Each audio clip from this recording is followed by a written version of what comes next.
하나님의 말씀 누가복음 22장 1절부터 보시겠습니다. 유월절이라 하는 무교절이 다가오매 대제사장들과 서기관들이 예수를 무슨 방도로 죽일까 궁리하니 이는 그들이 백성을 두려워함이더라. 물론 본문의 내용은 역사적으로 그때 당시에 대제사장들과 서기관들이 예수를 이제 죽이려고 하는 이런 그 계획이 끊임없이 있던 터입니다.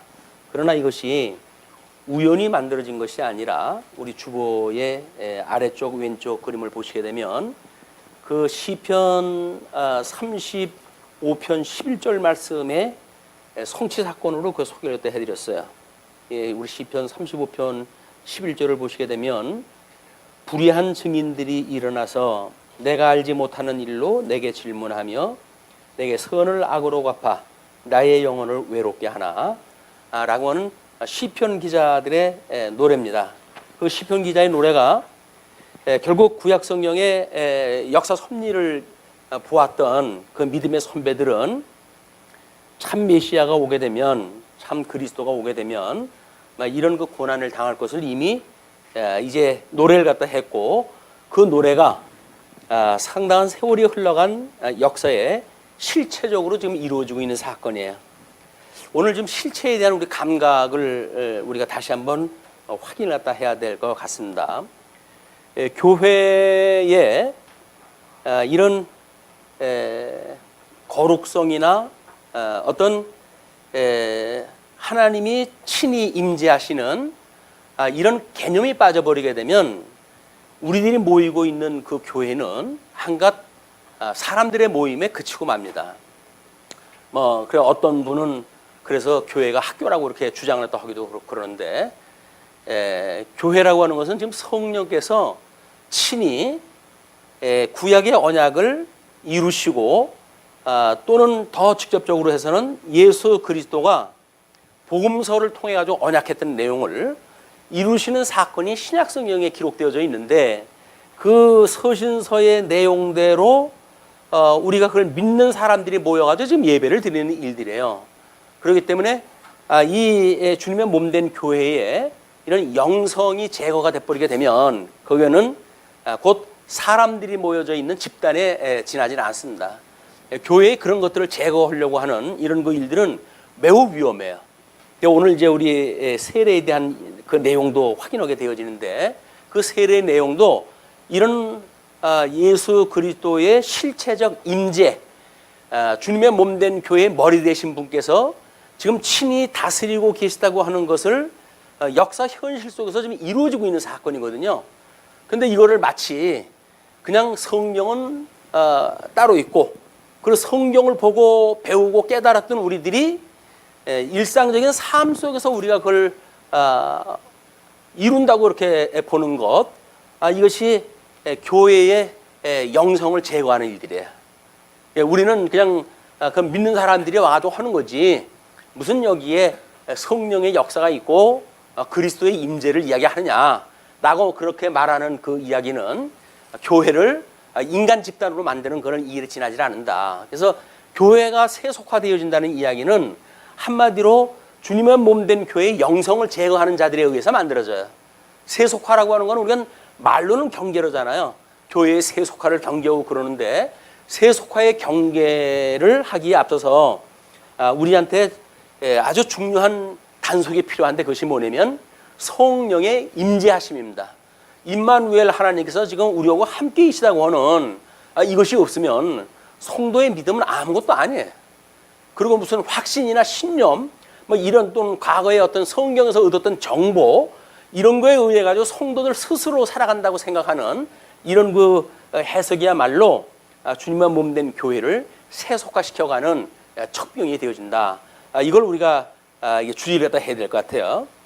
지금 유월절이라 하는 무교절이 다가오매 대제사장들과 서기관들이 예수를 무슨 방도로 죽일까 궁리한다라고 하는 그 이야기는 뭡니까? 한마디로 그냥 유월절이라고 하는 그 절기가 사람들이 모이고 자기네들의 종교 생활의 지도자 노릇을 하기에 필요한 하나의 요소일 뿐이지 거기에는 출애굽을 했을 때로부터 유월절의 의미, 어떤 새해의 첫 달에 첫날로 삼는 의미, 이런 것들이 전부 배제되어져 있는 이런 종교 집단들이 지금 모여 있는 거예요. 이 산헤드린이라고 하는 그 공회가. 그래서 말씀으로 오셨던 예수님, 유월절 어린 양으로 오셨던 예수님, 그 예수님을 이들은 다만 정치적인 이유로 지금 제거를 갖다 하려고 하는 이런 그 의도를 가지고 있다.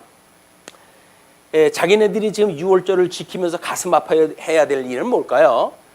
아직도 로마 제국의 이제 그 핍박 아래 있는 유대 민족의 입장에서는 진정한 유월절이 아님을 그들이 깨닫고 하나님 앞에 진정한 유월절을 사모해야 되는 그런 그 때인데도 불구하고 그런 그 유월절을 바라기는커녕 유월절에 실체적으로 오셨던 그 예수 그리스도를 잡아 죽일 궁리를 하고 있는 거야. 모든 지금도 마찬가지입니다. 하나님의 이름으로 내세운 교회들이 결국 세속화되어진다는 이야기는 예수님하고는 아무 상관없는 궁리들을 하고 있어요.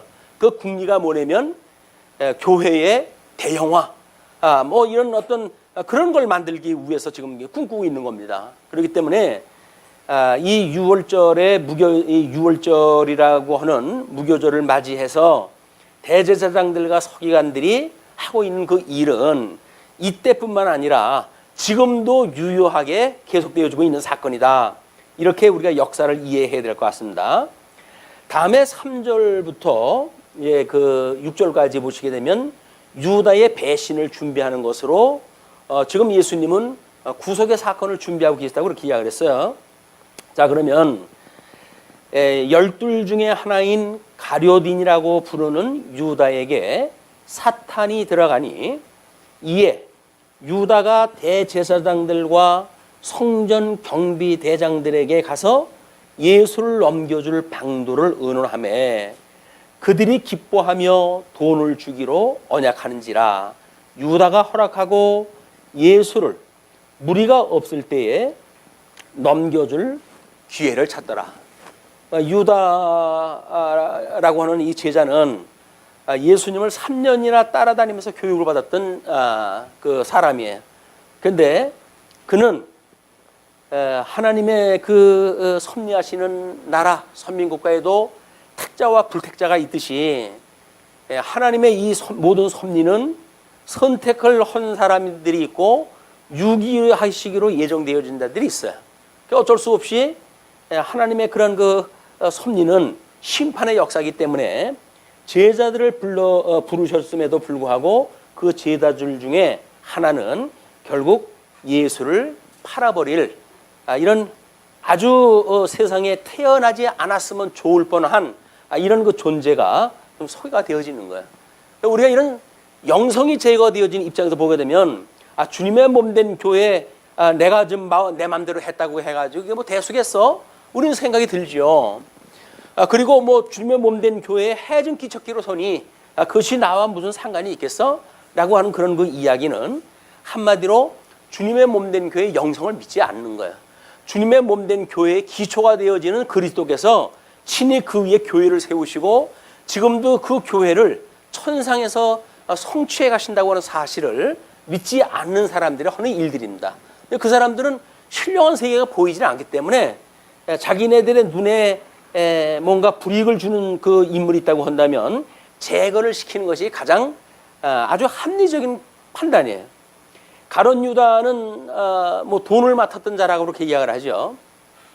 그 제자들하고 함께 다니면서 거기에 운영을 감당할 돈을 맡았던 자인데 그 돈이라고 하는 그것에 영성이 제거되어져 버리고 마니까 결국은 그냥 세상에 이 돈을 사랑하는 바리새인들이나 대제사장들이 돈을 주고 그 직임을 사가지고 수행을 갖다 하는 이런 자들과 똑같은 사람의 부류로 전락돼 버리고 맙니다. 그러니까 그들이 자기네들의 생각대로 해가지고 돈 30을 그들한테 이제 넘겨주잖아요. 근데 그것도 지금 우리 그 성경에 보시게 되면 41편 9절에 그것이 나와져 있다고 그렇게 소개가 됐어요. 41편 9절에 보게 되면 이렇게 소개가 됩니다.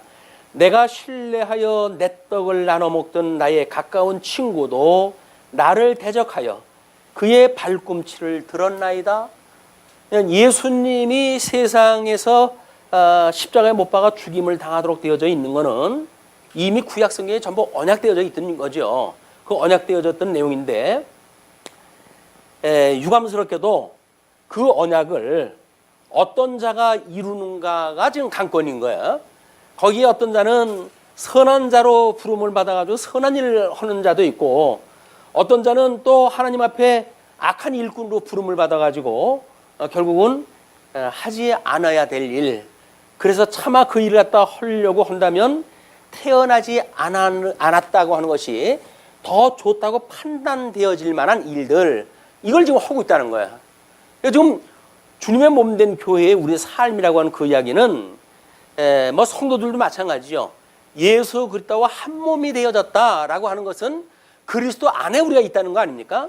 그리스도 안에 있다라고 하는 우리들의 영성이 제거되어지게 되면 믿지 않는 세상 그 시정 잡혀 들어오고 다를 게 없어요.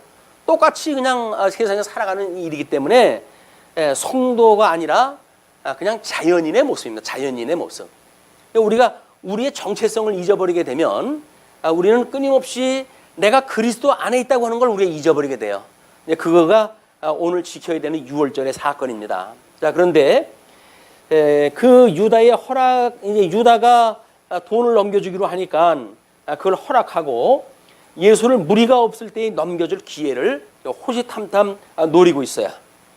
자, 예수님을 따라다니면서 선생님 하면서 공부를 갖다 하면서도 언젠가는 이제 넘겨줄 기회를 갖다 찾고 있는 가룟 유다의 사악한 이중성, 이걸 우리는 어떤 가룟 유다라고 하는 하나 자연인에다가 이걸 치부하게 되면 우리는 또 우리하고 상관없는 일이 돼버리고 맙니다. 이거는 하나님께서 저주 아래 내어버려 두어가지고 그 유다로 하여금 예수 그리스도를 구속주로 알아보지 못한, 그건 유다에게만 일어나는 사건이거든요. 우리를 예수를 그리스도로 믿는다고 하는 성도들이 과연 그분이 우리의 구속주로 믿고 그분의 주님의 몸된 교회를 우리가 그대로 믿고 좀 살아가는가에 대한 문제는 타산지석으로 삼아야 될 이야기로 보여집니다. 자, 그리고 이제 7절서부터 13절 보시게 되면 6월절 절기를 통한 준비를 하게 되어집니다. 자, 6월절 양을 잡을 무교절 날이 이른지라 예수께서 베드로와 요한을 보내시며 이르시되 가서 우리를 위하여 6월절을 준비하여 우리로 먹게 하라. 여짜오되 어디서 준비하기를 원하시나이까? 이르시되 보라, 너희가 성내로 들어가면 물 한 동이를 가지고 가는 사람을 만나리니 그가 들어가는 집으로 따라 들어가서 그 집 주인에게 이르되 선생님이 내게 하는 말씀이 내가 내 제자들과 함께 6월절을 먹을 객실이 어디 있느냐 하시더라 하라. 그리하면 그가 자리를 마련한 큰 다락방을 보이리니 거기서 준비하라 하시니 그들이 나가 그 하신 말씀대로 만나 6월절을 준비하니라. 자, 우리는 예루살렘 입성을 갖다 했을 때 나귀를 풀어올 때 그런 그 사건이 연상이 되어집니다. 예수님은 나귀가 어떤 자에 지금 의해서 준비가 되어졌고 그 나귀는 예루살렘의 입성에 필요한 스가랴 선지자의 예언을 이루기 위한 하나님의 섭리라고 하는 걸 깨달았어요. 구약성경에 언약이 되어져 있기 때문에 그렇습니다. 그거를 믿는 예수님이 제자들에게 나귀를 끌어오라고 이렇게 이야기했다 했는데, 오늘은 성내로 들어가 가지고 6월절을 이제 준비할 장소, 처소를 준비하라는 거예요. 그런데 이제 그 제자들이 묻습니다. 그러면 우리가 어디서 준비를 했다 할까요? 라고 이야기를 했더니 성내로 들어가서 하래요. 성내. 그 성례라고 하는 걸로 보아서는 좀 성 바깥에 있는 거겠죠. 성 바깥에 아마 기도를 하고 쉬는 감난산 주위에 있지 않았을까, 뭐 이렇게들 해석을 갖다 합니다. 거기에서 그 예수님이 시내로 들어가서 그 장소를 갖다 구별하라고 그랬는데, 뭐 그때에 유대의 어떤 3대 절기를 지킬 때가 되면 전 세계로 흩어져 있는 유대인들이 예루살렘으로 밀고 들어와 가지고 자리 잡는 것이 보통이 아니에요. 근데 그것도 더군다나 시내에다가 성내로 들어가 가지고 유월절을 치를 만한 이런 어떤 장소를 준비한다는 이야기는 거의 불가능한 일입니다. 그러나 예수님은 그리하여야 되겠고 또 그렇게 하도록 되어져 있기 때문에 예수님이 제자들한테 그렇게 보낸 거야. 그래가지고 이제 제자들의 그 주인한테 가가지고 이제 성내로 들어가게 되면 물 한 동이를 가지고 가는 사람을 만나겠다는 거야. 이건 불특정인입니다. 그냥 물 한 동이를 뭐 들고 가는 사람들이 한둘이겠어요? 근데 제자들이 성내로 들어가서 마침 그 장소를 살피려고 할 때 그때에 물동이를 들고 가는 사람을 만날 거예요. 다른 사람들하고는 상관이 없어요. 뭐 물동이 들고 사람들이 여럿이라고 하더라도 성령의 감동을 통해 가지고 지금 그 제자들이 장소를 어디로 찾으면 될까라는 걸 가지고 살필 때에 그때의 제자들 눈에 보이는 물동이 들고 있는 사람, 그 사람이 하나님께서 준비한 자예요. 자, 이렇게 해도 성경에서 지금 장소 하나 구하는 것도 물 한 동이 들고 가는 사람을 만나는 것도 이게 전부 하나님께서 해가시는 실체적인 역사라는 거 아닙니까? 이 역사 섭리예요. 그런데 구약 성경에만 이런 그 사건이 나고 또는 성경에 기록되어져 있는 시대에만 이런 그 일들이 일어나는가? 그렇지 않습니다. 지금도 우리가 주님의 그 서신서에 이 나타난 이 예수 그리스도의 사역을 보게 되면 지금 끊임없이 그런 그 일들이 지속되어지고 있는 거예요. 그러니까 우리가 예수를 그리스도로 믿는 우리라고 한다면 적어도 우리는 예수 그리스도 안에 있는 사람들, 예수 그리스도 한 몸인 성도, 또 죽었던 우리들이 살아났다고 믿는 사람들, 이런 자기의 정체성이 분명해야 되는 거예요. 그냥 죽어 있을 때 나라고 생각을 하게 되면 나를 위해서 십자가에 돌아가신 예수님하고 나하고는 아무 상관이 없습니다. 그러나 예수 그리스도의 구속 사건을 통해 가지고 내가 살아났단 말이에요. 죽었던 내가 살아났단 말이에요. 살아났다는 이야기는 뭡니까? 영생을 얻은 거라고 그랬죠. 영생은 영원한 생명을 얻은 거예요. 영원한 생명이라고 하는 건 뭘까요? 예수님이 그 생명으로 오신 분인데 예수님하고 우리가 하나의 생명이 되어졌다는 거예요. 자, 적어도 사회적으로는 어느 프로그램을 봤더니 알고 보면 쓸데없는 잡다스러운 지식이라나 이상한 제목을 잡아가지고 한 것이 있어요. 그런데 박사들이 나오고 그런 그 프로그램이 돼가지고 유심히 한번 이제 봤어요. 봤더니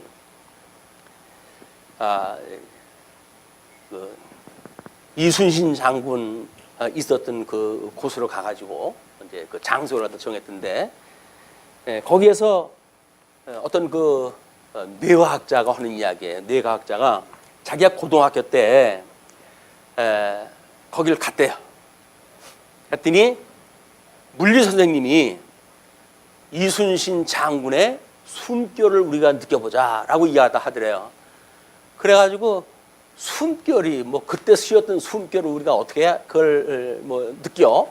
그러고 그냥 우습게 지나가는데 돌아오다가 보니까 차 안에서 버스 안에서 이제 그 이야기가 나왔대요. 그 우리가 계산을 갖다 해보자. 계산을 하기 시작을 했대요. 한 사람이 한 번 내쉬는 숨은 양은 얼마가 되고 그것이 1분 동안 전체의 총량은 얼마가 되고 횟수는 얼마가 되어지고 그래서 1년 동안 만약에 사람이 숨을 내쉰다고 한다면 그것이 얼마나 될까? 그 우주 공간 우리 이제 대기권 아니겠죠. 거기를 계산했다 해가지고 평균적으로 이순신 장군이 내쉰 50몇 살까지 살았다고 그러는데 그동안에 내신 수음의 양을 갖다 본다고 한다면 얼마나 될까? 그걸 계산하다 했대요. 밥 먹고 할 일 없는 사람 같죠. 그런 그 일들이. 근데 어떤 과학자가 그러더라고요. 원래 과학은 할 일 없는 사람이 하는 거래요. 왜냐면 뭔가 궁금증이 있어가지고 다른 사람 관심이 안 갖는 걸 가지고 연구가 되어지는 거거든요. 그 실적이 이제 나타나지만 시작은 전부 할 일이 없는 사람들이 심심해가지고 시작을 했던 것, 궁금증으로 해가지고 시작했던 것이 과학이라고 이야기를 하더라고요. 그래도 그 사람이 그 이제 뭐 이야기했다 했는데 그 양을 미뤄 보건대 이순신 장군이 53년 전 뭐 53년 동안이었었지만 뭐 그가 이제 뭐 몇 살 때 그걸 했겠어요. 거의 죽기 전이었을 테니까 그때 했던 그 숨결을 느낄 수가 있겠더라. 양으로 봐가지고 그분이 쉬었던 그 숨의 어떤 그런 요소들이 지금도 편재되어져 있고 그것이 지금 살고 있는 우리들의 똑같은 그런 공간 속에 우리가 살고 있다는 거예요. 그걸 이제 숨결이라고 그 사람들은 해석을 해가지고 해석을 했던 거예요. 그러면 우리가 민족 정신이라든가 뭐 우리 순국 어떤 선열에 대한 묵념이라든가 이런 그 의미는 뭡니까? 우리가 다 그런 정신에 대한 걸 우리가 이어받고 또는 기억하고 상기하자는 이야기 아니겠어요? 눈에 보이는 나라에 대한 것도 우리 민족의 선열들이 어떻게 살아왔는가, 그들이 무엇을 위해서 살다가 죽었는가 라고 하는 그런 것들에 대한 걸 우리가 상기하는 것이 적어도 결례라고 하는 한 민족들이 가지고 있는 세계 정신이란 말이에요. 그런데 하나님을 믿는 성도라고 하면서 그분하고 우리의 그런 관계에 대해서 별로 관심이 없다고 한다면 참 이 세상을 살아가면서 그냥 뭐 나라가 어떤 사람에 의해 가지고 내가 이렇게 잘 살고 있는지에 대한 관심도 없지 살아가는 사람들보다 더 본질적인 문제가 아닐까요? 이게 심각한 문제예요. 이게 예수님을 믿는다고 그러면서 그분하고 우리가 영적 교통이 없다. 우리는 사도신경을 외울 때마다 그러죠. 성령을 믿사오며 공교회와 성도가 교통함과라고 이야기를 해요. 교통을 어떤 걸 교통을 갖다 할까요? 뭐 안부 묻는 걸로 해도 교통이 되어질까요? 우리가 말하는 교통은 뭘까요? 그게 예수 그리스도께서 주님의 몸된 교회의 성도들끼리 피차 사랑하는 관계로 만들어가는 것, 믿는 것과 아는 것이 하나 되어져서 위로는 하나님을 사랑하고 이웃을 내 몸과 같이 사랑하라고 하는 진리와 함께 기뻐할 수 있는 그런 하나님의 세계, 하나님의 주님의 몸된 교회의 그 백성들, 성도들을 하나님께 섭리하신다는 이야기거든요. 그분이 우리들한테 섭리를 갖다 해가시는 일이 우리로 하여금 교통케 하시는 일이란 말이에요. 교통케. 근데 우리는 그 교통이라고 하는 그거가 겨우 세상 사람들 살아가는 방식대로 해가지고 뭐 관심을 갖고 안부를 묻는다든가 이런 것이 교통의 수준이라고 생각이 되면 정말 영성이 점점 교회에서 없어지는 거야. 옆에 사람 손을 붙들고 사랑합니다라고 해가지고 사랑되어지는 교통의 문제가 아니라 적어도 내가 예수 그리스도 안에 있다라고 하는 정체성으로부터 가능한 것들입니다. 예수 그리스도 내가 한 몸이라는 거죠. 한 몸.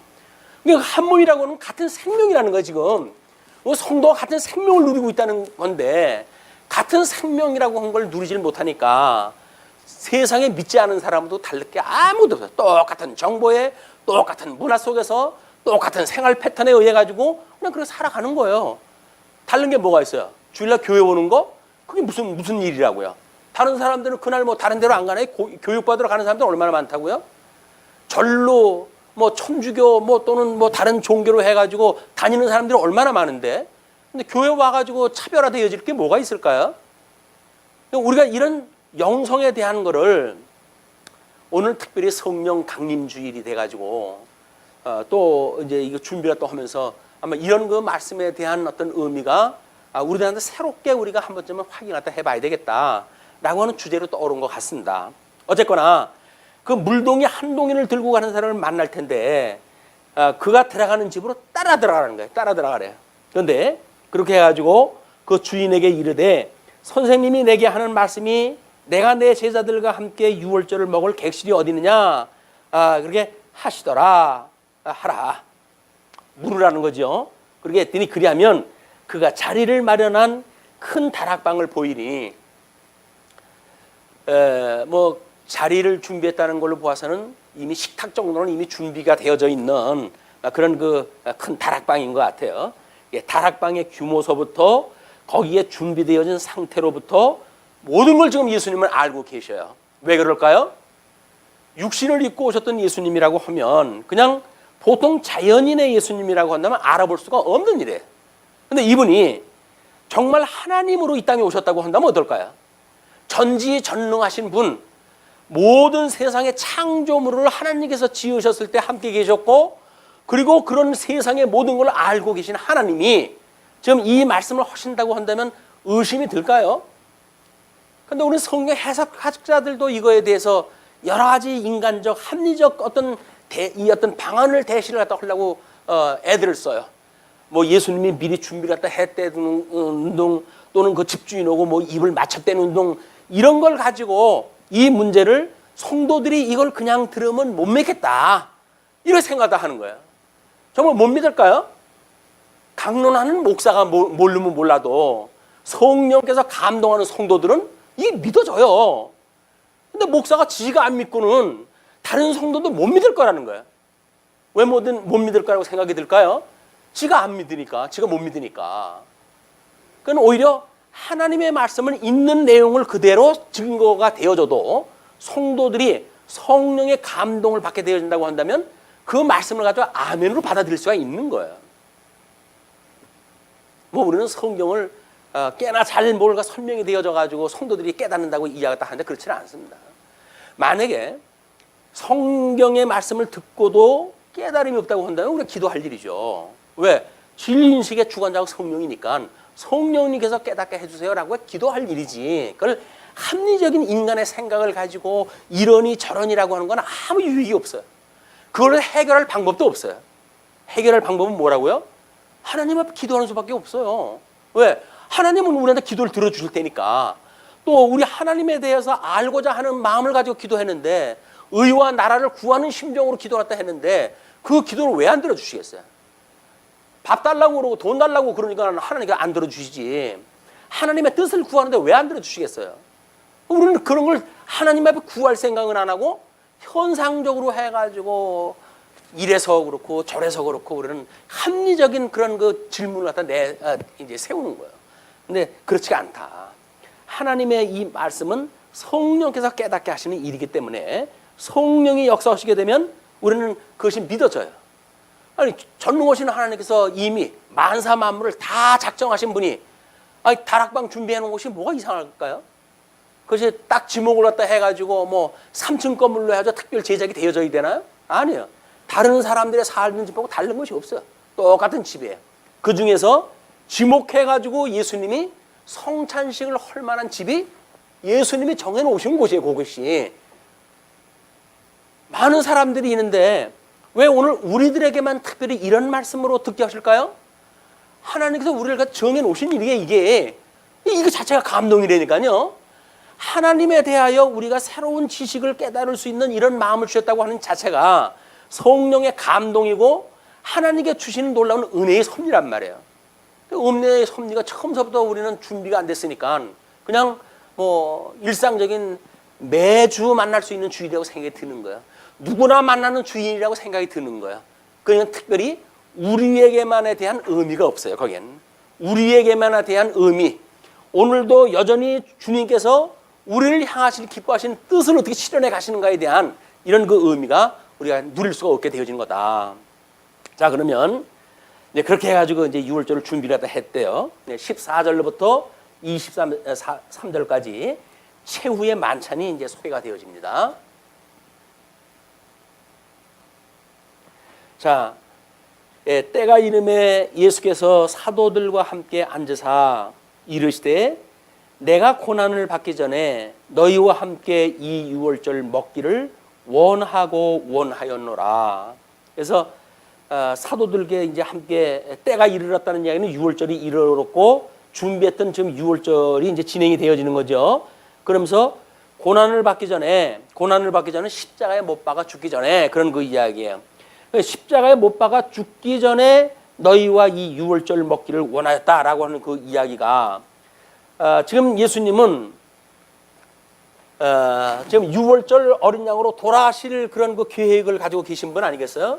자, 그러면 구약 성경의 유월절 우리 이스라엘 백성들이 양대 언약을 이제 상실을 갖다 해가지고 결국은 노릇을 갖다 하고 있었다가 여기서 400년 만에 출애굽이 되어질 때 이때 했던 것이 유월절이에요. 이 유월절 첫 번째 이 유월절은 매년 지키라고 했던 규례로 주어진 거지만 이스라엘 모든 역사를 놓고 봤을 때 이것은 처음 주어진 시험 케이스예요. 그리고 이걸 기억을 갖다 하는 거야. 이걸 기념을 갖다 하는 거야.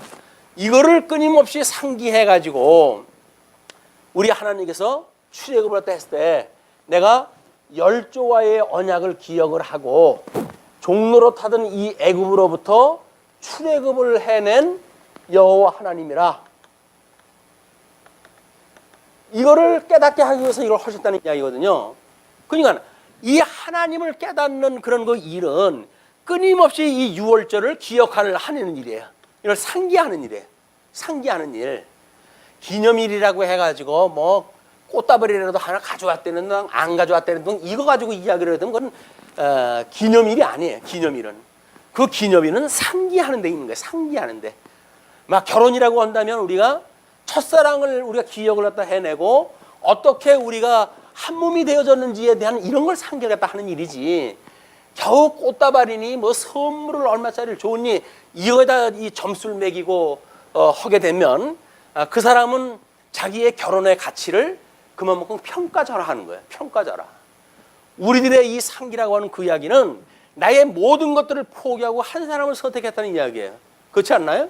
결혼이라고 문제가. 그렇다고 한다면 우리는 우리의 모든 걸 건 인생 아닙니까? 거기다가. 결혼에다 우리는 인생 모든 걸 걸은 거예요. 그런데 그 뒤에 우리가 할 일이 얼마짜리 선물 주는 거에 관심을 가져야 될까요? 상기에 있는 거예요. 상기에. 이 사람들이 끊임없이 얼마짜리에다가 할 것인가라고 했던 그거는 규례로 해가지고 율법적으로 지켰던 그런 상식적인 일들, 상시적인 일들. 그 상시적인 일들로 이들이 했기 때문에 우리 이 유월절에 대한 마지막 예수님이 이제 이 유월절이라고 하는 걸 실체적으로 이루실 분이거든요. 이 실체적으로. 그런데 이스라엘의 이 역사를 통해서 모형적으로 주어졌던 이런 그 규례의 마지막 규례, 이 마지막 규례를 통해 가지고 이걸 주님께서 실체적으로 이루시는 의미를 보여줘서 새로운 시대에 새로운 첫 해를 삼고자 하셨던 거예요. 이게 여기서 이 출애굽을 갖다 해가지고 삼았던 것처럼 이거는 이미 아담에게 언약을 갖다 하셔가지고 이 죄 가운데 넣었던 자들을 우리 예수 그리스도를 통해 가지고 회복하신다는 사건 아닙니까? 그러면 죄 가운데 있었던 백성들을 회복한다고 하는 의미이기 때문에 모형적으로 보여줬던 이스라엘 백성들에게 주어졌던 이 유월절이라고 하는 것은 첫째 아담으로 인해 가지고 이미 모든 걸 상실했던 백성들한테 하나님께서 복과 나라를 다시 주시겠다는 거예요. 복 있는 자로 오셔가지고 그리고 그 나라를 주시겠다는 거예요. 물론 여기서 말하는 건 제사장 나라입니다. 제사장 나라. 왕 같은 제사장 나라를 이제 우리한테 주시고 또는 언약 자손. 예수 그리스도가 언약 자손으로 오시지 복 있는 자로 오셨잖아요. 그 복 있는 자로 우리가 한 몸이 되어지게 해서 우리로 하여금 복 있는 자로 하나님께서 우리를 만들어 놓으시고 그리고 복 있는 사람들끼리 살아가는 나라를 주님께서 행하신다는 거예요. 요거를 예수님께서 실체적 유월절을 통해 가지고 여기 이 죄로부터의 그들을 구해내는 사건 이걸 하시겠다는 거예요. 애굽에서 400년 동안 있었던 그런 그 유월절은 모형적인 사건이지만 아담으로 인해 가지고 우리가 죄 가운데 죽었던 우리들, 죽어있던 우리들을 예수님이 십자가의 사건으로 실체적인 유월절 어린 양으로 돌아가심으로 해가지고 우리를 여기서 구원하신다는 이야기는 바로 우리에게 새로운 생명을 주시겠다는 얘기예요. 생명. 그 생명이라고 하는 것이 이것이 우리가 예수님으로 말미암아 중생되어졌다 그런 거예요. 중생되어졌다. 죽었던 영을 살려주셨단 말이에요. 중생되어졌다고 한다면 이 중생되어진 우리들의 영혼에 하나님의 말씀의 씨앗이 떨어져 가지고 30배, 60배 결실, 여기서 이 열매가 맺게 되어질 거 아닙니까? 여기에 중생이 되어진 성도는 물론 예수 그리스도를 통해 가지고 주님의 나라가 이루어지는 것처럼 예수님으로 말미암아 중생되어진 성도는 여기서 30배, 60배, 100배의 결실을 맺는 이런 그 성도로 성화의 과정을 겪도록 주님께서 이 역사를 섭리하시겠다는 거예요. 자, 그러면 지금 이제 예수님한테 하시는 말씀, 예수님께서 하시는 말씀이 내가 너희에게 이르노니 16절 이 유월절이 하나님의 나라에서 이루기까지 다시 먹지 아니하리라. 다시 먹지 아니하리라는 뭐예요?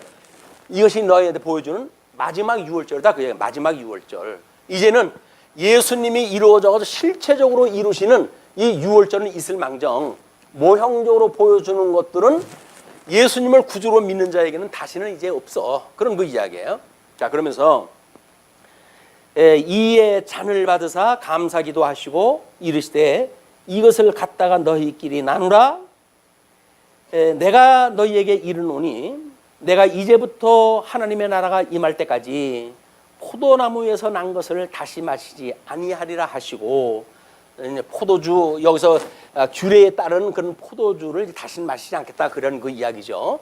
그런데 지금 여기에서 포도주에 대한 사건이 먼저 나오잖아요.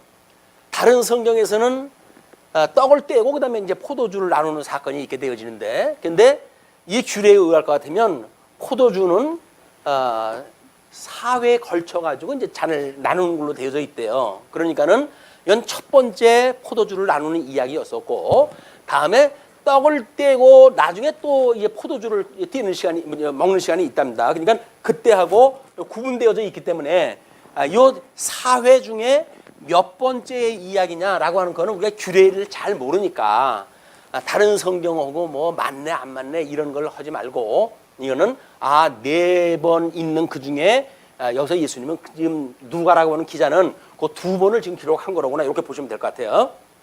자, 그러면서 또 떡을 가져 감사기도 하시고 떼어 그들에게 주시며 이르시되 이것은 너희를 위하여 주는 내 몸이라. 떡을 이제 예수님이 떡을 떼어 가지고 이거는 내 몸이라고 그래. 내 몸. 자, 이 떡은 내 몸이니 너희를 위하여 준 내 몸이라. 너희가 이를 행하여 나를 기념하라 하시고, 기념. 이 기념이라고 하는 그런 그 용어는 뭐 저기서 이야기했던 기억, 뭐 상기 이런 그 개념이 포함되어져 있는 내용이에요. 기념일 치르듯이 하는 그런 그 기념의 개념이 아닙니다. 왜냐하면 주보에 이제 그 6월절 우리 성찬에 대한 교파별로 해가지고 차이점을 지금 소개해드렸거든요. 그걸 오늘 정리를 갖다 해야 우리가 성찬할 때마다 그걸 설명하긴 그렇잖아요. 그러니까 이렇게 성경에 나왔을 때 한번 정리를 갖다 해놓으면 유익화가 돼가지고 주보에다 소개를 갖다 해드렸습니다. 이제 기여가 하라고 이렇게 이야기를 했어요. 그렇게 해놓고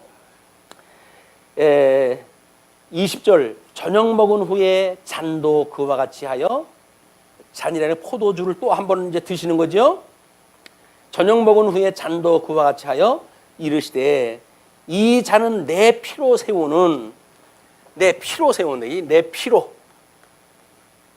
포도주, 포도주를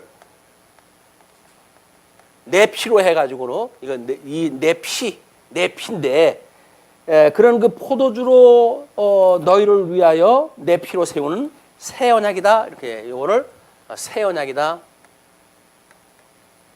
자, 이건 우리가 기억을 갖다 해야 될 일이 있고 새 언약의 의미를 살펴봐야 될 일이 있습니다. 왜냐면 여기 옛 언약에 나왔던 거를 마지막으로 지금 유월절을 갖다 드셨기 때문에 예수님께서 여기서 이들에게 기억을 하라고 하면서 기념을 갖다 하라고 하면서 주었던 이런 그 일은 새 언약이에요. 새 언약. 이 새 언약의 개념이 없어지게 되면 우리는 지금도 여전히 우리 중세 때까지 칠성례라고 하는 것이 있었는데 그 중에 5개는 종교 개혁자들이 제거를 시켰고 나머지 2개는 아직도 남겨놓았는데 그것이 세례와 성찬이라고 하는 그런 논리를 펴갈 수밖에 없어요. 그렇기 때문에 지금 우리들의 이런 그 어떤 포도주를 나누고 떡을 나누는 성찬에 대한 의미가 새 언약의 개념으로 이해를 못한단 말이야. 그냥 기념일 챙기듯이 그냥 하는 걸로 보고 잘못되어져 있던 중세에 잘못되어져 있던 그런 어떤 성례의 그냥 일반화, 그래가지고 지금 안 지켜도 되어지는 걸 지키고 있는 그런 그 사건으로 이걸 갖다 이제 치부가 되어진단 말이야. 근데 우리가 끊임없이 이 교회의 표지가 있고, 이 교회의 표지가 있고, 이 교회의 표지와 은혜의 방편이라고 하는 것이 있어요. 은혜의 방편. 성도가 어떻게 은혜를 깨닫고 살아가는가에 대한 이야기인데, 이 교회의 표지가 첫 번째 말씀이에요. 두 번째가 성례예요. 세 번째가 권징이에요. 권징. 왜? 말씀을 듣고 이제 우리가 이 말씀을 듣고 예수 그리스도를 우리가 깨닫게 되어지게 되면 우리 예수님의 이 성례를 통해 가지고 이거를 끊임없이 상기하는 일로 진행이 되어지거든요. 이걸 우리가 간단하게 십자가의 도라고 이야기를 했어요. 예수 그리스도의 핵심적인 복음의 내용이에요. 이 성례를 갖다 지키게 되어지는데, 말씀을 듣고 성례를 지켰음에도 불구하고 자꾸 이단 교설에 빠질 수가 있죠, 성도들이. 요거를 지금 권징에서 끊임없이 확인을 갖다 해주는 일이에요. 이 믿는 것과 아는 것이 하나 되어진 성도들이 잘못되어져 있는 교리나 신조나 신앙이나 이런 걸 빠지는 것들을 경계해 주는 것이 권징의 사건이에요. 권징이 장로가 자기 싫다고 해서 내쫓고 하는 게 권징이 아닙니다. 그 사람들은 이 교회에 나오는 헌법조차도 완전히 자기의 어떤 개인의 어떤 휘두르는 채찍거리로 생각하는데, 이거는 하나님의 성도는 그럴 수가 없는 거예요. 주님의 몸된 이 권징이라고 하는 것이 교리적으로 이단으로 빠지는 자들을 불러가지고 하나님의 백성으로 다시 자리를 잡아주는 것이 권징의 일이지, 교회에서 지 말 안 된다고 내쫓고 이런 짓거리를 갖다 하는 자들이 주님의 몸된 교회에 우는 건 전부 사기꾼들이에요. 주님의 몸된 교회 어떤 성도도 자기네 마음대로 내쫓을 수가 없어요. 다만 이 권징이라고 하는 절차를 통해 가지고 자꾸 바로잡아줘요. 바로잡아줘야 돼. 근데 바로잡아주질 않고 그냥 자기 말 안 된다고 해서 제거시켜버리고, 이렇게 되어지고 있는 현금 각 대형 교회에 분쟁되어져 있는 모습들, 이런 거 보게 되면 이거는 교회의 표지로서 전 참다운 교회라고 이야기할 수가 없는 것들이에요. 그런데 이 교회 표지대로 우리가 이렇게 저거야말로 정말 참다운 교회의 모습이로구나 라고 이해했다 했는데, 실질적으로 교회의 이 성도들이 은혜를 받는 방편이 있어요. 그 방편이 뭐냐면 첫째 말씀이에요. 말씀을 통해서 우리는 은혜를 깨닫게 되어져요. 그리고 두 번째는 성례예요. 성례. 왜? 이것이 십자가의 도니까, 말씀의 핵심 내용이니까 성례를 할 때마다 예수 그리스도의 첫 새 언약을 기억을 하고 상기를 갖다 하고 라고 하는 성례를 통해 가지고 우리가 기여다 해내는 일들이, 그게 말씀을 공부할 적에는 우리가 통시적으로 전 66권을 통전적으로 공부를 한다고 하더라도 한 주에 공부하는 내용은 정해져 있잖아요. 이건 어쩔 수가 없어요. 부분적으로밖에 공부가 안 돼요. 우리는 통전적으로 한다고 해가지고 다른 교회하고 차별화를 하려고 그러는데, 어차피 1시간이에요. 길게 해야 1시간. 다른 교회도 그만큼 하는 교회들 많습니다. 근데 그 사람들은 나름대로 부분적으로 하잖아요. 그럼 우리는 부분이 아닌가요? 오늘 누가복음 22장이라고 하는 지극히 작은 부분을 우리가 공부를 하고 있는 거라니까요. 다른 교회하고 다를 게 뭐가 있어요. 그런데 이 말씀이, 우리가 공부하는 이 말씀은 두고두고 이 말씀은 통전적인 거 아니에요? 이게 통전적으로 공부를 했다 하잖아요.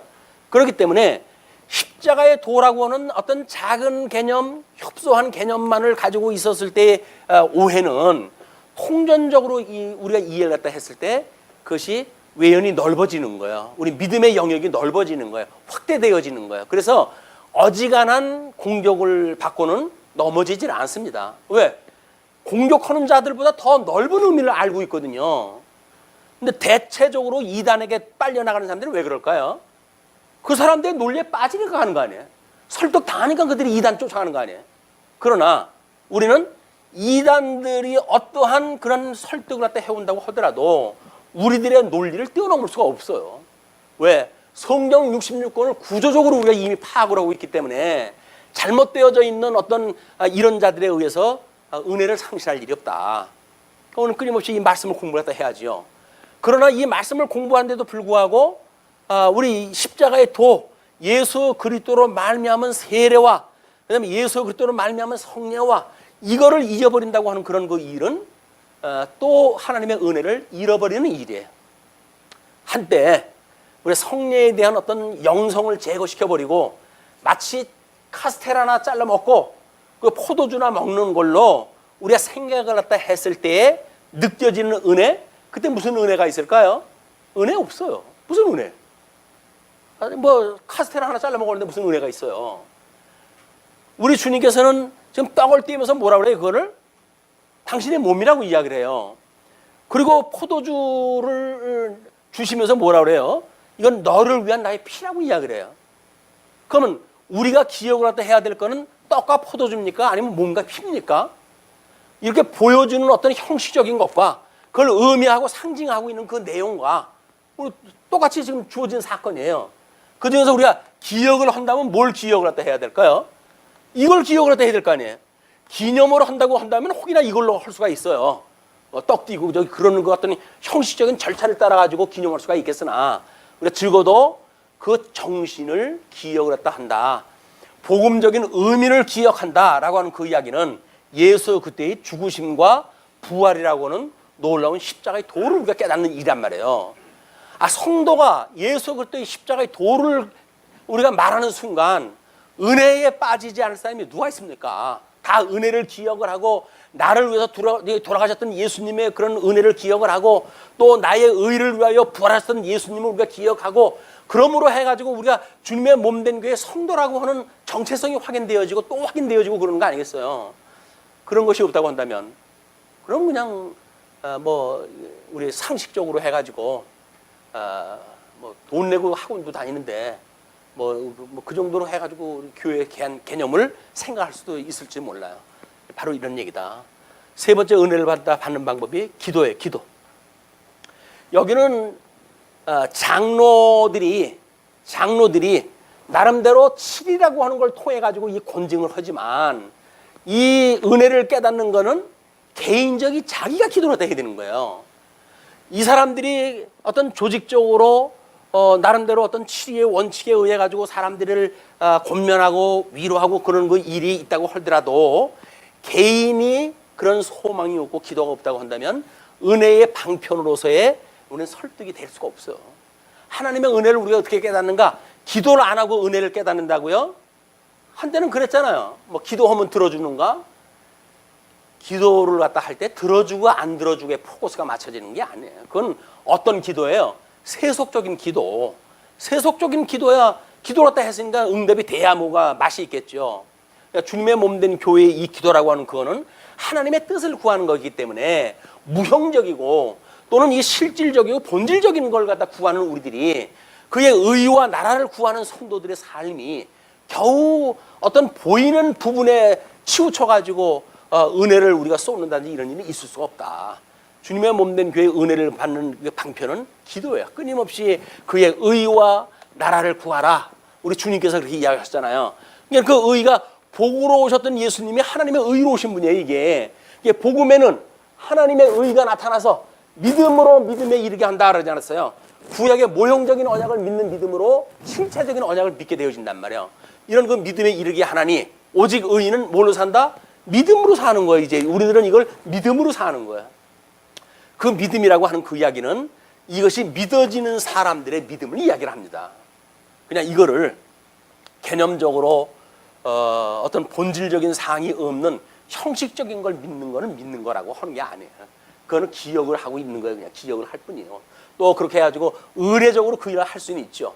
그러나 우리가 상기하고 기억하고 하는 그런 그 일은 이 우리 예수님으로 인해 가지고 돌아가셨던 사건이 무엇인지에 대한 핵심을 파악하는 일입니다. 자, 그래서 너희를 위하여 붙는 것이라 새 언약이라고 그랬어요. 그러면 예수님이 돌아가시기 전에 지금 우리한테 주셨던 이 새 언약은 어떻게 이루어질까요? 하나님의 나라를 통해서 이루어질 거예요. 이제 왜 이제 우리 언약으로 오셨던 주님께서 이제 그 실제적인 6월절 어린 양으로 돌아가시고 그 주는 그리스도시요 살아계신 하나님의 아들이신다라고 하는 신앙 고백 후에 음부의 권세가 무너뜨리지 못하는 교회를 세우신다고 했으니까 그 교회를 통해 가지고 끊임없이 우리 주님의 이 새 언약이 성취가 되어진다. 그래서 이런 그 일은 우리 제일 처음에 주어진 우리 그것이 세례라고 그랬어요. 세례. 또 하나가 성찬이라고 이렇게 이야기를 했어요. 그러면 세례라고 하는 그것이 뭐냐면 예수님과 함께 죽고 예수님과 함께 사는 것이에요. 자, 우리가 상실한 마음으로 내어버려 뒀잖아요. 어둠에 내버려 우리 영이 죽었던 우리들을 우리 주님께서 우리를 처음에 중생케 했어요. 중생이라고 하는 건 죽었던 영을 살려주셨단 말이에요. 죽었던 영을 살려주시고 그리고 거기에다가 하나님이 우리로 하여금 회개할 마음을 주셔요. 그래서 회심한다고 하는 그 이야기가 뭐냐면 이 하나님 앞에 세상을 향했던 우리들의 마음을 하나님을 향한 마음으로 돌아서게 만드는 것이 회심이에요. 회심. 이 회심을 갖다 했을 때 우리가 하나님 앞에 이제 하나님 우리한테 주시는 것이 믿음을 줘요. 믿음. 그것이 바로 이걸 믿는 믿음이에요. 믿음. 야, 세례라고 하는 것이 예수님과 함께 죽고 예수님과 함께 살아났다고 하는 신앙 고백이에요. 우리가 이걸 믿는 것이 믿음이란 말이야. 아, 나는 예수님과 함께 죽었어. 내 이제 육신은 예수님 안에 죽은 거야. 내가 이제 산다는 건 내 안에 그리스도가 살아있는 거야. 라고는 이 형식의 내용과 본질의 문제를 구분해서 생각하는 거란 말이에요. 육신으로 살고 있으니까 육신이 내가 아니라 내 육신에 대한 모든 것들은 예수님이 십자가에 못 박아 죽을 때 나도 십자가에 못 박아 죽었어 라고 하는 선언이라니까요. 그런데도 불구하고 내가 살았는데 무슨 소리야, 나는 육신의 소용으로 살겠어 라고 하는 이야기는 예수님과 함께 죽은 사람이 아니란 말이에요. 예수님과 함께 죽었던 사람이 예수님으로 함께 부활했다, 부활에 참여가 되어졌다, 그의 의에 참여가 되어졌다는 이야기는 뭐예요? 새로운 생명을 가지고 새로운 나라에 살게 되어진 성도가 되어졌다, 그런 그 이야기거든요. 그것이 첫 번째 세례를 통해서 이루어지는 사건이에요. 이 사건을 예수님이 십자가상을 이루심으로 해가지고 첫 번째 언약으로 이걸 주신 겁니다. 세례에. 오늘 이 세례를 통해서 이제는 내가 소속이 누구한테 되어졌다고요? 유월절을 갖다 했을 때 이것이 열조에게 속해졌다라고 하는 이걸 깨닫게 하는 사건이었잖아요. 할례를 통해 가지고 열조에 속했던 사람인데 그 열조에 속했던 사람이 유월절을 통해 가지고 죄사함을 받았다라고 하는 걸 기억하는 일이란 말이에요. 우리는 마찬가지로 이제 이 새 언약을 기억을 했다 하고 우리가 예수 그리스도로 말미암아 이 세례를 받았으므로 우리는 예수께 속한 자가 되어진 거야. 예수께 속한 자. 그럼 예수에 속한 자, 이것이 할례, 구약의 할례의 어떤 실체라고 한다면 예수님의 속한 자가 되어졌잖아요, 이제. 그럼 끊임없이 우리가 여기서 성찬을 통해 가지고 유월절을 지켰던 것처럼 우리는 이렇게 이 유월절이라고 하는 절기에서 이 출애굽에 대한 걸 상기한 것처럼 우리는 성찬을 통해 가지고 예수님에게 속했다라고 하는 걸 끊임없이 상기하는 일이란 말이야. 내가 예수님하고 한 몸이야. 내가 예수님하고 같은 생명을 지금 누리고 있어. 나는 이 세상이 나를 설사 죽인다고 하더라도 나는 예수님과 같은 영생을 가지고 있는 자야 라고 하는 것이 영생의 소망이에요. 우리가 아직은 육신을 살고 있으니까 우리가 이러고 저러고 하지만 영생을 누렸다는 이야기는 뭡니까? 영생을 얻었다라고 하는 그 이야기는 영원한 생명을 얻었다는 거예요. 사망이 더 이상 죽일 수 없는 영원한 생명을 우리가 가지고 있다는 거예요. 이 영원한 생명을 가진 자가 겨우 잠시 잠깐 사는 이 육체에 대한 이런 그 일로 인해 가지고 예수님을 부정한다고요? 있을 수 없는 일이에요. 처음부터 믿지 않았으면 몰랐을까? 예수님을 믿었다는 그 이야기는 적어도 이런 그 믿음을 가지고 있는 자들이다. 이런 그 믿음을 보시고 예수님께서 의로우셨던 예수님께서 우리를 의롭다고 칭해 주시는 거예요. 칭해 주시는 거예요. 예수님으로 말미암아 내가 의로워졌어요. 이제는 내가 무슨 행위로 해가지고 의로워진 게 아니에요. 라고 하는 걸 가지고 있어요. 의롭다고 칭함을 받은 성도예요. 근데 아직도 아유 내가 이런 걸로 보니까 난 구원을 못 받았는가 봐요. 어쩐가 봐요. 라고 하는 이야기는 뭐야? 의롭다고 칭함을 받은 거에 의한 우리의 이 하나님을 아는 지식에 아직도 서투른 거야. 내가 이렇게 죄를 졌으니까 하나님 앞에 불의하다고 하지 않으실까? 언제는 우리가 정갈스러워가지고 하나님께서 의롭다고 칭해주셨나요? 원래 우리는 죄인이었어요. 죄인이었던 우리를 살려주셔가지고 우리를 의롭다고 칭해주셨는데 거저 주신 거 아닙니까? 조건이 없어요. 여기까지는 그냥 정의를 주신 거예요. 이게. 그런데 이렇게 하나님의 나라의 백성으로 살아가면서 끊임없이 성찬을 통해 가지고 하나님의 이 유월절 사건을 기억을 하고 우리의 그 몸과 피를 갖다 우리를 위해서 이 위에서 돌아가셨던 예수님 그분을 우리가 기억을 갖다 해가면서 우리가 여기서 성장을 갖다 해가는 것 이것이 성찬을 지키는 이유란 말이에요. 성찬을 지키는 건 우리는 영원한 생명을 연상이 되어지면서 해야 되는 거지. 더욱 그것이 뭐 앞집에서 사온 카스테라라든지 이런 걸로 치부되어가지고는 않는다. 자,